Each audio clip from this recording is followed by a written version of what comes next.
The war was over. But for a few hundred Japanese prisoners crossing the Pacific, the end felt unreal, like waking from a long nightmare and finding the world still breathing. It was September 1945. The Liberty ship Marine Adder eased into the docks at San Pedro, California. The sun burned white on the calm water. American guards stood silently in pressed khaki, watching as the prisoners were led ashore, a line of exhausted women in faded uniforms, their eyes squinting against the light. They had expected barbed wire and shouting. Instead, they saw palm trees, concrete roads, and American civilians waving from a distance. A young nurse stumbled as she stepped down the gangway, clutching a small satchel that held all she owned. Behind her, another woman froze, staring at a Coca-Cola sign shimmering above a warehouse. The harbor smelled of diesel and salt, but also of something unimaginable to them, peace. These women had come from bombed cities and broken hospitals. Now, on foreign soil, they were about to see a version of America their leaders had sworn didn't exist. By the summer of 1945, Japan was a nation on its knees. Its empire, once stretching from the jungles of Burma to the islands of the Central Pacific, was collapsing under relentless American air power. Tokyo lay in ruins. Hiroshima and Nagasaki had been erased in moments of unimaginable fire. The emperor had spoken words his people had never heard before. Surrender. Among the millions affected were not only soldiers and sailors, but thousands of nurses, clerks, and auxiliaries who had served in the Imperial Army. Many of them were women, trained in field hospitals, transport units, and communications, who found themselves captured in places like Saipan, Guam, and the Philippines as the Allies advanced. The United States, having emerged from 4 brutal years of war, faced a massive humanitarian and logistical challenge. What to do with the prisoners of an enemy whose government had promised never to surrender? For military men, camps already existed across the mainland, but the presence of Japanese women among the captured posed a rare situation, one that required a delicate balance of military discipline and moral responsibility. Washington's directive was clear. The United States would uphold the 1929 Geneva Convention, even though Japan had not ratified it. That decision was both strategic and symbolic. To treat prisoners humanely was not just a matter of law, it was a statement. America intended to show the world what separated democracy from tyranny.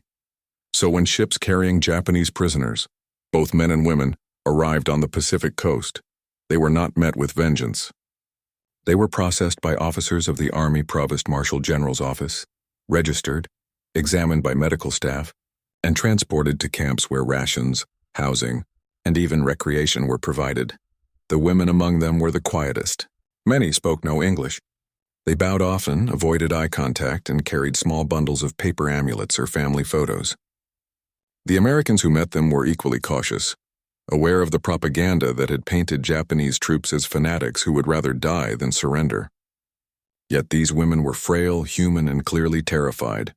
For many, this would be the first time they saw a society untouched by bombing. The first time they tasted bread, butter, or milk.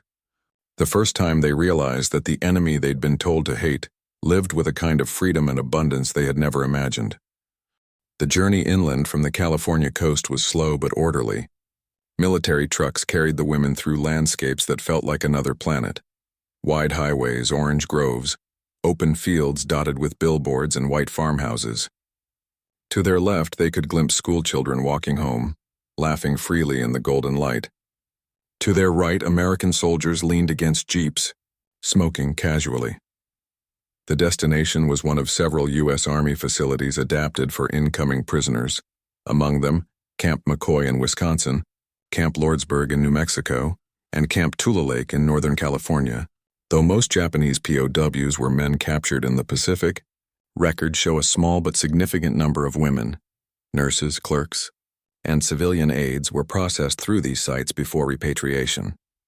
In California, the heat was dry, the camp perimeter surrounded not by concrete fortresses, but by neat wire fences and watchtowers.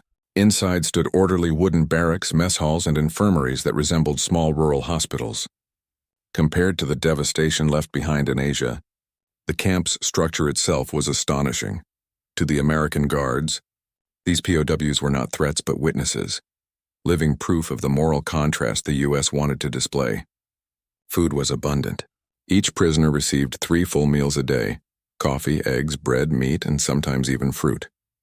The guards followed strict regulations to ensure that rations for POWs were equivalent to those of U.S. troops. Red Cross inspectors visited frequently, documenting treatment and verifying compliance. To Japanese eyes accustomed to rationing and hunger, this level of provision was almost incomprehensible.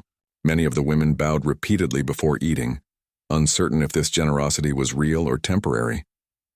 A few whispered prayers of apology to their homeland, as if accepting kindness from the enemy were a betrayal. American policymakers, meanwhile, understood the propaganda power of such treatment. Leaflets and reports distributed to Allied press highlighted these humane conditions. They contrasted sharply with accounts from Bataan, Burma, and Nanking, reminding the world which side had preserved its conscience through the bloodiest war in human history. But beyond political calculation, there was genuine humanity in the camps. Nurses from the U.S. Army Medical Corps tended to the sick. Interpreters taught basic English. Chaplains offered books and music. Some prisoners were even allowed to walk under supervision outside the wire, gathering flowers or helping in vegetable gardens. What shocked the women most was not abundance alone, but the visible equality of life around them. Black and white soldiers sharing duties, female officers giving orders. Laughter that didn't sound forced. They had been told Americans were brutal conquerors. Yet here, in quiet fields beneath the California sun, the victors treated their enemies with a dignity their own homeland had rarely afforded them. In the first weeks after arrival, the Japanese women lived between disbelief and quiet awe. They had been conditioned to expect humiliation, shouted orders, physical punishment, perhaps worse. Instead, they woke to the sound of bugles, ate warm meals served by smiling cooks, and slept on clean mattresses under roofs that didn't leak. Each morning began with routine inspections and roll calls. Afterward, they were free to walk within the fenced perimeter, to wash their uniforms, to read if they wished. The guards were firm but never cruel. One woman later wrote in a Red Cross interview that the Americans did not stare as conquerors, but as men watching strangers they wished to understand. That sentiment became common among them. The fear that had dominated their lives during the war slowly gave way to confusion, even gratitude. Some prisoners admitted to being more terrified of returning to Japan than of remaining under American supervision. They began to sense that defeat did not necessarily mean dishonor. For the Americans, it was equally humanizing. Many guards had fought in the Pacific and carried the weight of friends lost on Iwo Jima or Okinawa. Seeing Japanese women, frail, polite, sometimes crying softly at night, challenged the hardened image of a faceless enemy. One sergeant later recalled in his diary, "They looked like anyone's sisters. It was impossible to hate them once you saw their hands shake while eating." That shared humanity changed the atmosphere of the camp. It did not erase the memory of war, but it softened its edges. It became clear that beneath uniforms and ideology, both sides had suffered the same fatigue, the same longing for home. The cultural shock came swiftly. In the canteens, prisoners heard swing music playing from a radio, Benny Goodman, Ella Fitzgerald, songs filled with rhythm and joy. They saw American women soldiers laughing freely, speaking to men as equals. At first, the Japanese women thought it was a test, perhaps a cruel display of privilege. But day after day, the same freedom persisted. They watched as American nurses offered them blankets, soap, even lipstick, small luxuries unthinkable in wartime Japan. For the first time, they realized the scale of difference between what they had been told and what they now saw. America was not chaos or barbarity. It was abundance and confidence and an ease of life that made their former world seem painfully small. Behind the calm rhythm of camp life lay a precise and deliberate system. The United States Army had learned from earlier conflicts that discipline without cruelty was both efficient and morally advantageous. Every action inside the camp, from morning inspections to meal distribution, was recorded, timed, and evaluated. For Japanese women POWs, this structure was startling in its fairness. In Imperial Japan's military hierarchy, rank and gender determined every aspect of life. Nurses had been shouted at by officers, sometimes beaten for the smallest mistakes. Here, American corporals addressed them by number, not insult. Each woman was given medical attention, daily rations, and access to simple recreation. The Provost Marshal's office instructed all personnel to treat prisoners as would be expected of American soldiers, firm but fair. It was part of a wider policy known as re-education through example. The Army believed that demonstrating democracy in practice, through decency, through equality before rules, could weaken the ideology that had fueled Japan's militarism. The camp commandants knew this was not only an ethical choice, but also a weapon of influence. Propaganda leaflets describing U.S. generosity were quietly distributed through Red Cross channels to Japan's remaining troops in Asia. For every Japanese soldier or nurse who returned home telling of humane treatment, another myth about American cruelty died. For the women inside those wire fences, such lessons were absorbed not as politics but as experience. They watched Americans salute female officers and treat black soldiers with respect, actions that contradicted the rigid class and gender order they had grown up in. It was a lesson that would echo long after repatriation. When questioned by Allied interrogators, most Japanese women POWs spoke softly, often through interpreters. Many refused to discuss politics or the emperor. Yet in their diaries and later testimonies, subtle revelations emerged. They described confusion at being shown kindness by a people they had been told were monsters. Some wept when American nurses tended to their wounds. Others wrote that hearing church bells ring across a nearby town made them realize they were not in a conquered wasteland, but in a living, thriving nation untouched by war. A few compared the camp to the burned ruins of Tokyo or Nagoya, wondering aloud how a country that possessed such wealth and mercy could ever have been their enemy. The Americans noted these reactions carefully. Reports from 1945-46 mention the psychological impact of humane treatment as an observable factor in post-war Japanese attitudes.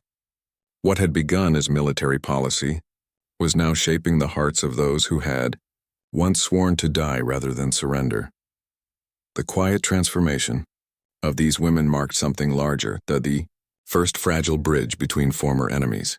The day of arrival at the camp near Stockton, California, marked the true moment of transformation. It was late afternoon. The sun hung low over the San Joaquin Valley, painting the barracks in long golden light. Dust rose under the wheels of military trucks as the gates swung open and the convoy rolled in. Inside the wire, American guards stood ready, rifles slung, helmets gleaming. Yet there was no shouting, no harsh orders. The women were asked through interpreters to form lines. Their personal belongings were catalogued, inspected, and returned neatly. A few clasped the hands of officers in reflexive bows of gratitude. Each woman received a numbered tag and a small kit: soap, toothpaste, a towel, a notebook, and a pencil. To the prisoners, these small gifts felt impossibly generous. In wartime Japan, such items had been rarer than gold. After registration came a medical check. American nurses, most in crisp white uniforms, moved briskly between tables, recording temperatures, handing out water, and offering calm reassurance. One Japanese nurse, accustomed to shortages and suffering, froze in silence as she watched a young American medic gently clean her wounded arm. No one scolded her for weakness. No one looked away. That evening, the women were led to the mess hall. The scent of food, bread, roast meat, boiled vegetables, filled the air. Many hesitated, unsure if it was truly for them. When the guards gestured to sit, a few still stood, bowing repeatedly before touching their trays. The camp loudspeaker played faint music, Glenn Miller's Moonlight Serenade. It drifted across the hall as if from another world.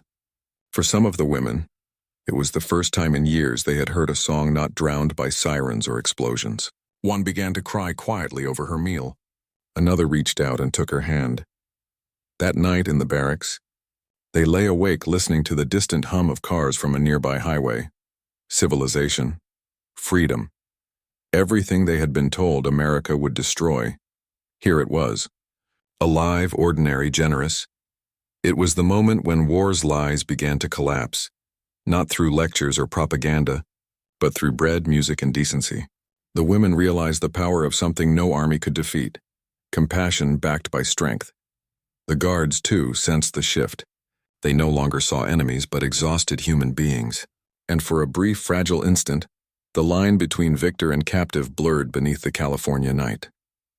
Days turned into weeks, and the disbelief that had once filled the camp slowly gave way to quiet adaptation.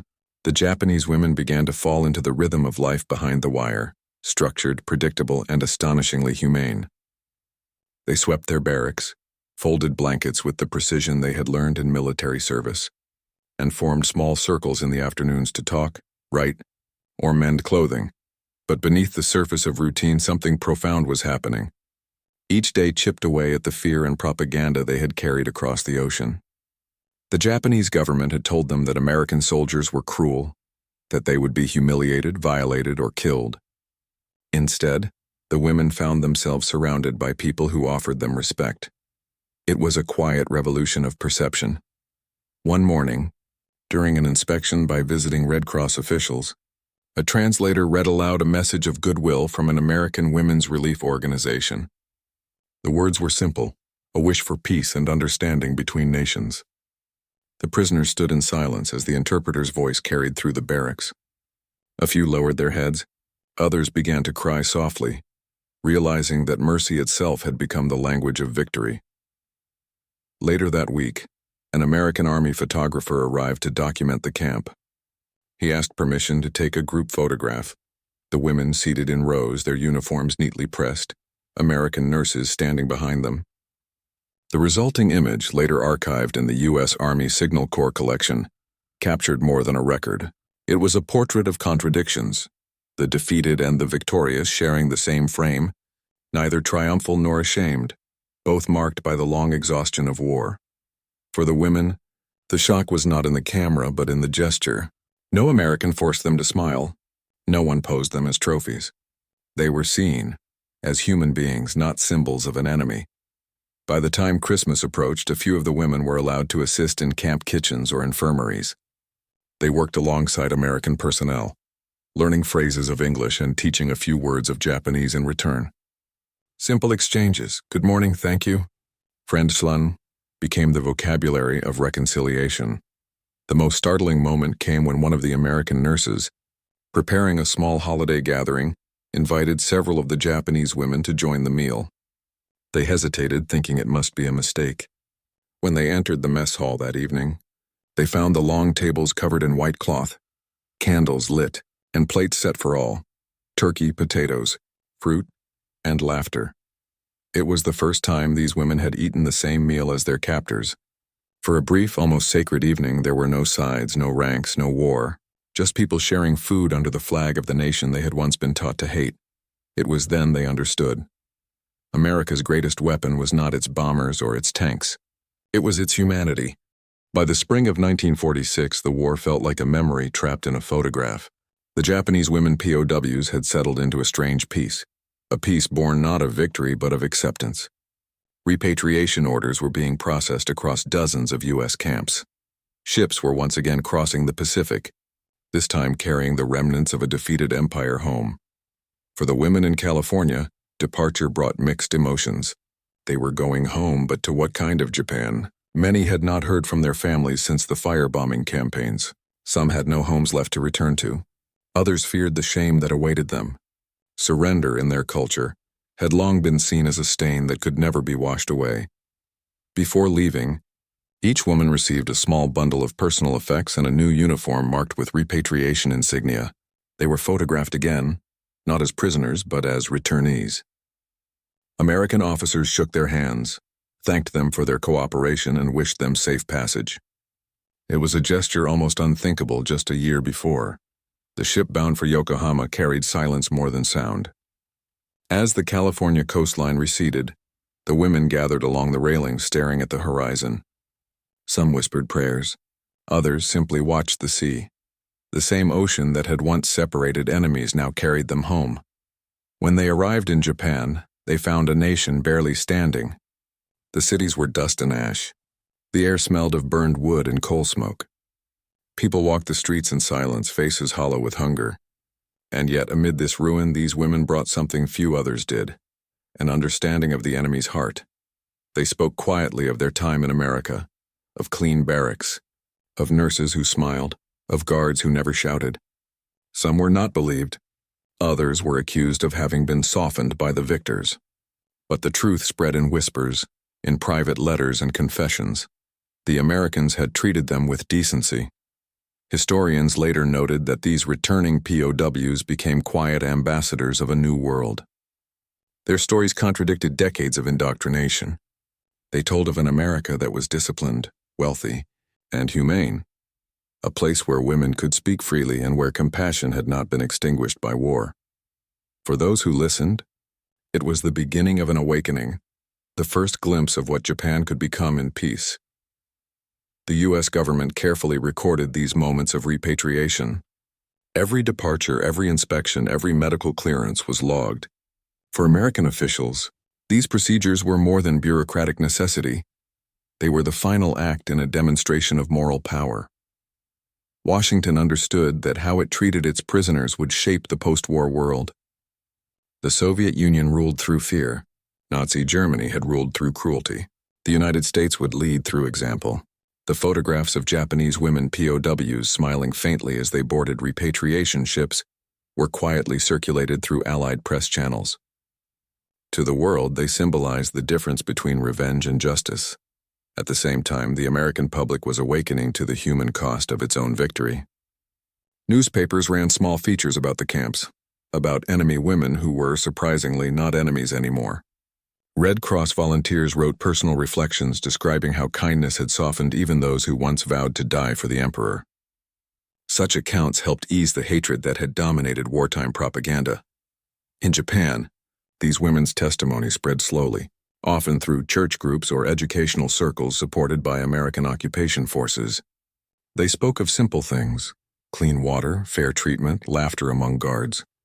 But their words carried immense weight. They shattered the myth that Americans were demons or barbarians. Some of these women found work under the new U.S. occupation administration. Their language skills, discipline, and first-hand knowledge of American culture made them invaluable.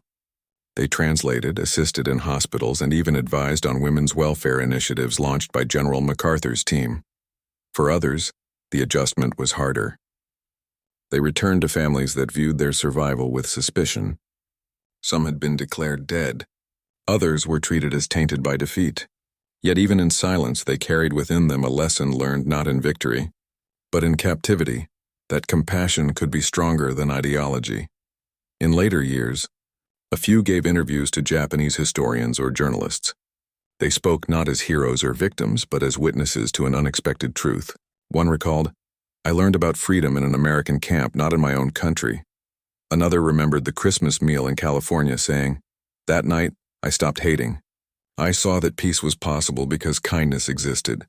For America, these small moments became part of a greater moral ledger, evidence that even amid global destruction, its core values had endured. And for Japan, the echoes of that humanity would resonate through a generation that rebuilt the nation, not with vengeance, but with a quiet desire to become worthy of the peace they had once been shown. In the long memory of war, few images are as quietly powerful as those of defeated women stepping onto foreign soil, expecting cruelty and finding dignity instead. The story of the Japanese women POWs in America is not one of grand battles or political triumphs, but of the quiet victory of conscience.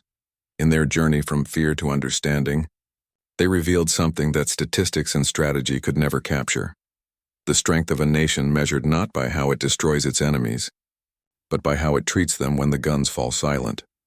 For the United States, their presence became a mirror. It reflected what America wished to believe about itself: disciplined, merciful, and just even in victory.